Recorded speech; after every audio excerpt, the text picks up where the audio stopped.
Hello there, and welcome to this special edition of Creative Critique, in which I again will be doing one of my annual traditions where I review horror films, classic horror films, but horror films from notorious horror film directors. So I've previously done the likes of John Carpenter, and I have also done Wes Craven. This time around, I'm doing an individual whose hits are hits when they are. And the director in question is Tobe Hooper. Now, Tobe Hooper will be most notoriously, infamously known for making the original 1974 Texas Chainsaw Massacre, and also probably in terms of a bigger, more commercial horror film audience, he also got a lot of credit for directing Poltergeist, 1982's Poltergeist as well. So we're going to look at both those films. One is more interesting in terms of input than the other. Poltergeist. How much of that film is his? A lot of debate goes around that film. But the film in question I'm going to have to go start with is his signature piece film, and that is the original 1974 The Texas Chainsaw Massacre. Now, you can't really talk about the Texas Chainsaw Massacre without reporting upon the impact on the culture of horror films afterwards. When it came out in 1974, there were a few films within the genre, the subgenre of horror, which you would call of, I don't think the best word, but they're nasty horror films, they're brutal horror films, effectively where, I know obviously you say terrible things happen to people, but the things are depicted in a way that are brutal and horrifying, and Wes Craven was one of the initiators of this with The Last House on the Left, but probably the one that's hit the mainstream a bit more was the Texas Chainsaw Massacre in 1974. Probably what makes it more powerful a film than I've given it credit for in previous occasions is, yes, this is a dirty film. And obviously when I say dirty, I mean this is just, in terms of the way it's made and the way it portrays incidents in the film itself, it doesn't hold back. But what it does is what I'm about to say is probably going to be contradictory instantly. It doesn't hold back in terms of showing you what's going on, but it doesn't show you what's going on. Yes, that is extremely contradictory. Now, I'm going to be doing spoilers in this review, so please don't continue watching if you don't want to know what happens in the film, but please do continue watching, because I do need you to continue watching, please. But there's incidents within the film itself. Effectively, we set up with our usual, this is one of the films where it pretty much sets up all the horror cliches or blah blah blah, and setups of what films will then happen to occur in the next 30 years of horror filmmaking. We have a group of kids who are effectively going to visit a home. I think it's going to be their brother and sister going visiting their home from childhood, and take a few friends along with them for a road trip. They pick up a hitchhiker along the way, and guess what? The hitchhiker is not of a sane persuasion, let's put it that way.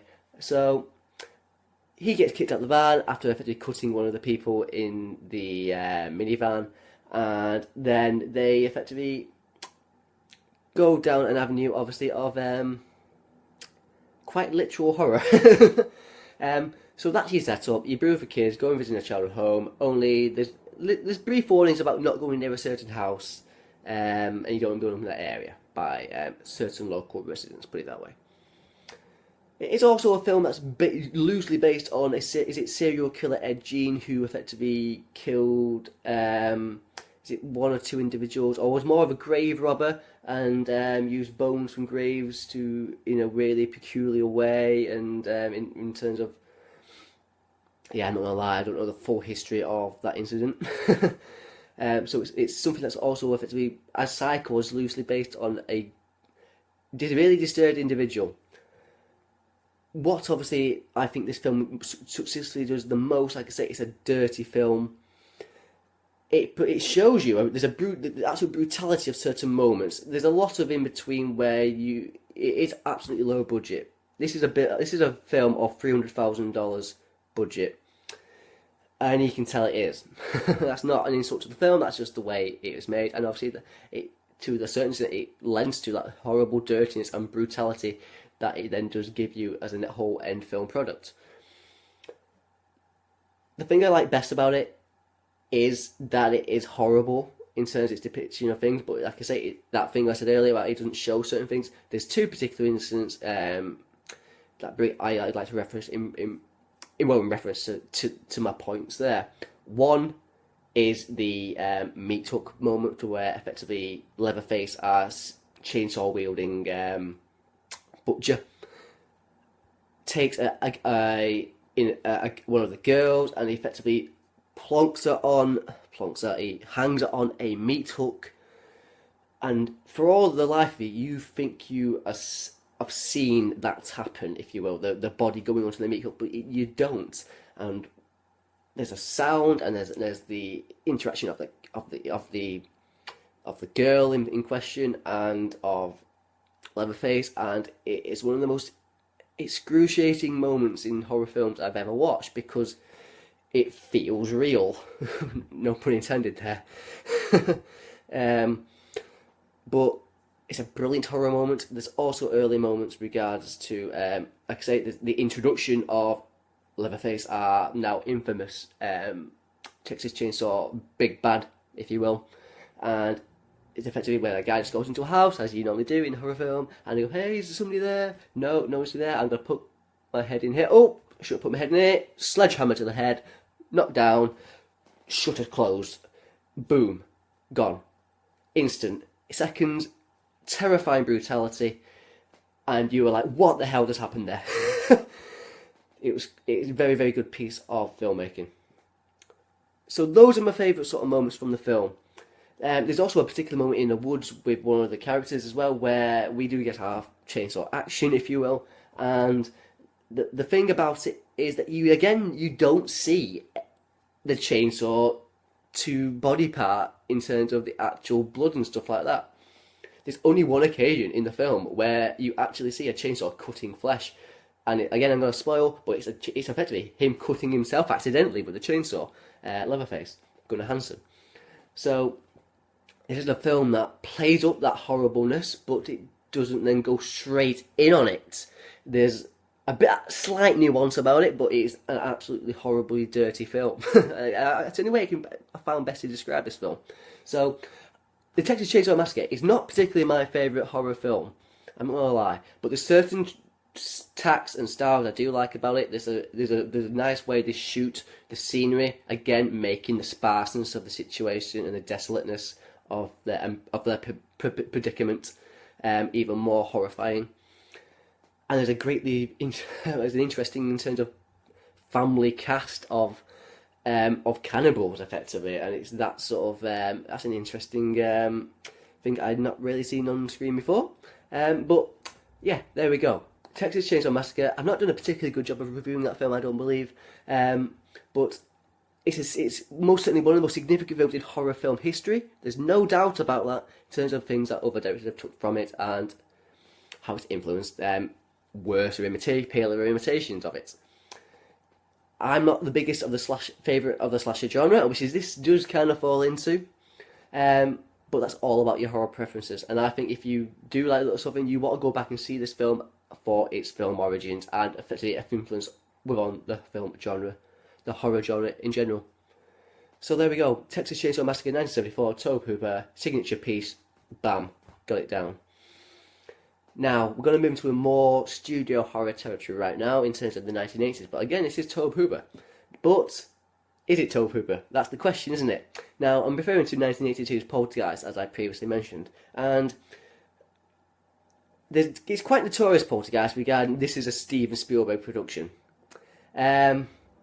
So, what is there to say? Because the film, without a doubt, has major Spielberg elements about it. There's the suburban white family thing about it, about the film score by Jerry Goldsmith. It's a fabulous film score. Again, this is a film revolves, like I say, around a suburban white family who have been living like what you call two those new complexes in terms of builds and things like that. So, and it's effectively about suddenly they start experiencing paranormal phenomena around the house. There's things being moved, chairs moving from one place to the other, suddenly being built up, and also there seems to be some sort of kinetic energy coming from the television that the daughter can seem to understand and hear, yet nobody else can. There seems to be an earthquake or some sort of seismic shift and things like that. So there's many things instigating that this is going to be a haunted house horror film, and absolutely this is that. Or should I say, it's a poltergeist film, as the paranormal investigators in the film refer to the difference between a haunted house and an actual poltergeist. So a haunted house would be something along. I'm not going to explain it because I think I've forgotten the actual definition of them. But effectively, what I do love about Poltergeist is I think it's the ultimate haunted house film. It gets those paranormal things right. It is creepy, but it's damn entertaining at the same time. Now, I suppose if we're looking within the horror genre, whether is this the most scary horror film, haunted house film that you've seen? It's probably not. But what it does sell you on is the actual performance of the cast and the initial family of this house. And that is what is its greatest asset. And this has got many great assets, this film, in my opinion. The performances of Joe Beth Williams and Craig T. Nelson, I think? In particular, as the mum and dad. They sell those characters and particularly sell their relationship with their kids. There's a kind of flippantness to some of their parenting and things like that, because they appear must to be like late 60s hippies who've kind of hit that Reagan era of now we've got to do something. So they've conformed, getting in terms of jobs and things like that, and they've still got certain hippie elements clearly to their lifestyles, but and liberal standings, put it that way. But there's an interesting commentary there, possibly, I think. Like I say, yep, great performance generally by the cast, particularly also by Beatrice Straight, who also is the initial paranormal investigator, and there's also another rather what you call an iconic performance regarding somebody who later comes into the film to exorcise these paranormal entities out of this house, and so on and so forth. So yes. So also, what I also think is fabulous about the film, other than the score that I mentioned already, is the visual effects. And 1982, you've always got to remember this is 1982, and I've not read into exactly how much of this film is very early CGI, what is animation, and I think significantly is what is actual stop motion puppetry. And I think there's an incredible blend of the three. Now I absolutely stand corrected if there is no early CGI in this film, but it sold me as though it could have been. Put it that way. That's the animation side of it, maybe, and the stop motion combination. But it really did sell me on the paranormal entities in terms of things that happened in the film. Really, really good, in my opinion. So great effects, great cast, great score, and all those, particularly the sound and the special effects, got significant award attention at the time in 1982. Now, I'll now go into regards to, considering I've talked about so much about this film, and I've not even really mentioned Tobe Hooper too much, have I? And this is supposed to be a Tobe Hooper horror Halloween film special. Well, it's kind of because Tobe Hooper's name is on this film as director. There are certain touches where I look at something and I think, yeah, that is his. But what a lot of people have commented upon, and even a lot of people involved in the making of this actual film, even as a cast and other producers and things like that, is this was a Spielberg film. And it's hard not to agree. So although, like I say, this is a Tobe Hooper director special, the significance of Spielberg's influence on this film can't be denied. For better or worse, and I actually think, considering I was talking about Tobe Hooper's grittiness in terms of the dirtiness of his film in the Texas Chainsaw Massacre, this was a film that needed a horror hand, no doubt. But I don't think Tobe Hooper, and maybe I'm being harsh here, but I don't think he has particularly the further skill to do something of such this big a massive magnitude on a bigger scale, and there's no doubt that Spielberg does have the ability to do that. He certainly doesn't have genuine horror tendencies, so that's probably why someone like Tobe Hooper was the perfect hired hand. But that's probably a horrible insult to him regarding this film. But to effectively have Spielberg contribute scripts, it was his script, involved with Michael Gray and Mark Victor as well. But I think it's a fabulous combination of seeing two fantastical different elements of cinema coming together and making a fabulous film. And I think all involved should be proud. And I have no doubt that there's issues regarding obviously how Tobe Hooper then took that afterwards and things like that. But I think as a overall film product, both influences have made a fantastically classic horror film. And you can tell I have more passion about this film than I am the Texas Chainsaw Massacre. This is my sort of film, a paranormal film, haunted house film, and those are the sort of films that really do get me interested, and it's my type of horror. So I think it's wonderful work from all involved. Jerry Goldsmith, the cast, Katie Nelson, Joe Beth Williams, and Peter Street, and the kids are great as well. Very memorable, skitty moments, things like the clown and the tree and the swimming pool of dead bodies, and it's just got everything in this film for me in terms of a big theatrical multiplex horror film. Love it, love it, love it. So I would advocate Get Out. Do not watch this. Do not watch the remake. Please do not watch the remake. It is absolutely rubbish. It's pretty much doing certain similar things and doesn't really contribute anything further to the ideas of the original 1982 film. So please do watch Tobe Hooper and Steven Spielberg's Poltergeist, and also take a look back at Texas Chainsaw Massacre's horror-defining horror history of horror in cinema defining film. Thank you if you have for watching. I do hope you have enjoyed my blatherings and ramblings regarding these two horror films on this Halloween. I do hope you enjoyed the season, and I do hope to see and speak to you very, very soon again. Thank you very much for watching, and goodbye.